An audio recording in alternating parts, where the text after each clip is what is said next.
One Nation leader, Pauline Hanson, wouldn't you know it, is staying at President Trump's Florida resort, Mar-a-Lago, this week, the Winter White House. It's not a taxpayer-funded stay, by the way, but Pauline Hanson has even attended the president's Halloween shindig. I asked her how it went. Absolutely fantastic. It was an experience, Chris, that I'm very privileged to have been there, and no, it was good. I've got to tell you, and up front, I like Trump. Okay, I like his policies. I think we're on the same page. I've been saying a lot of these things before he got elected, and to do with the immigration, about climate change, about the Paris Agreement, getting out of that, about the country, patriotism. So many things we're on the same page about, and getting transgender out of the, women's change rooms. So we're all on the same page. Yeah, there's no doubt about that. A couple of fiery redheads with similar political views. You haven't spoken with the president yet. I know you're speaking tomorrow at the CPAC event. He could be there. You might catch up with him yet. Tell us then about what your focus is going to be in that speech. You'll be addressing a whole lot of American conservatives. What are you going to tell them about conservatism in Australia? I'm going to tell them the situation, what's happening in Australia, not unlike what they faced here, the mass migration, the impact it's having on our country with homeless. And Chris, to tell you the truth, our facts that we found out is that Australia has a 350% more homeless in Australia than what America does. We're in a worse situation than what they are. And mass migration, I'll be talking about climate change, getting out of the Paris Accord agreement. I'll be talking about defence. We need to increase our defence spending, and we need to support our men and women who are joining up for the Defence Force. We've got to give them the arms and the materials to actually be able to, if they're going to put their lives on the line, why shouldn't we back them with the best equipment and abilities to ensure that they can do their job? We're not protecting our country with security, so that's a big must. And of course, gender dysphoria and what's happening in our country.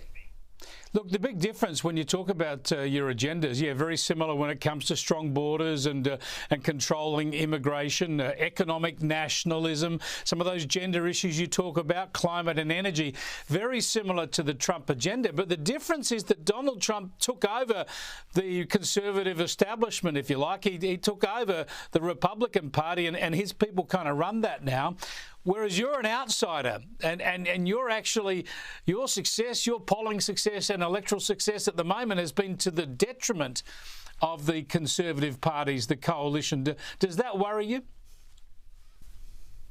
No, it doesn't worry me, because they haven't been doing their job. They've drifted away from being conservative values. Where have they stood for with mass migration? They've done absolutely nothing. What have they done about climate change and emissions targets that's destroying our economy and putting Australians into poverty? Absolutely nothing. What have they really spoken out strong against gender dysphoria and what's happening in our educational system? Actually nothing. That's why people are leaving them in droves, because they're not representing the Australian people. Yes, it's going to take me time to build the party to eventually, hopefully, get in opposition or possibly government in the states and on federal.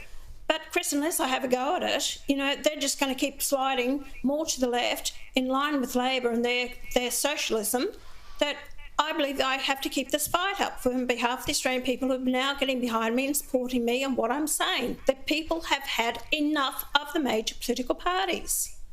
Now, does that mean that you're any closer to recruiting Barnaby Joyce as a Senate candidate for New South Wales, for instance, just to give your party more heft?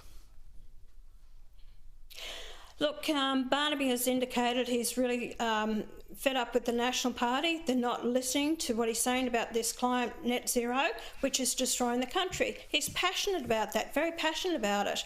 And Barnaby will make his decision, to make his final decision, and it's up to him when he wants to make the decision and, come across the One Nation. You'd have him in that position. You'd like him in that position, obviously. Of course I do.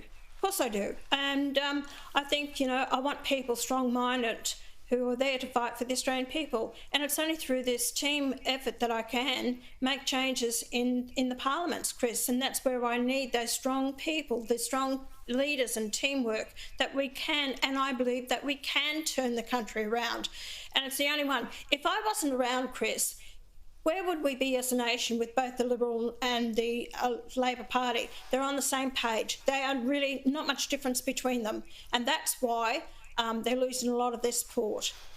Pauline, good luck with your speech tomorrow now, and enjoy the rest of your stay at Mar-a-Lago. Have you been across to the beach? You've got that tunnel goes under the road to the pool and the beach out the front there. You'll have to dip into a bit of that.